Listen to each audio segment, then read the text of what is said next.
সকাল 7টা থেকে শুরু করেছি। অলরেডি পানি নেই, শুধু ভাত বসাবো। এখানে আজকে আমি মেহমানের জন্য কি রান্না করেছি দেখুন। মেহমান একটু অসুস্থ আমার দেবর, আর ওনাকে সিদ্ধ খাবে, সেজন্য ওর জন্য দুপুরে এগুলো সিদ্ধ করেছি।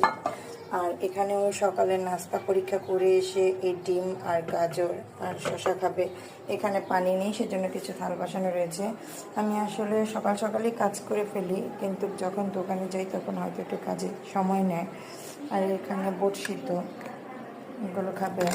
আর আমাদের জন্য করেছি করলা ভাজি, আমার সবচেয়ে প্রিয় গুঁড়ি কচু, সেটা চিংড়ি মাছ দিয়ে।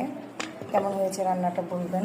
আর এখানে হচ্ছে বেলে মাছ এবং তেলাপিয়া মাছ দিয়ে লাউ। আর এখানে আপনার ভাইয়ার জন্য আমি এখন নিয়ে যাচ্ছি। যাই হোক, সব মিলিয়ে আলহামদুলিল্লাহ ভালো আছি। সকাল সকাল ঘরের কাজ সমস্ত শেষ করে ফেলেছি। আমার মতন সকাল সকাল ঘরের কাজ কে কে শেষ করে ফেলেছেন অবশ্যই কমেন্টস করে যাবেন।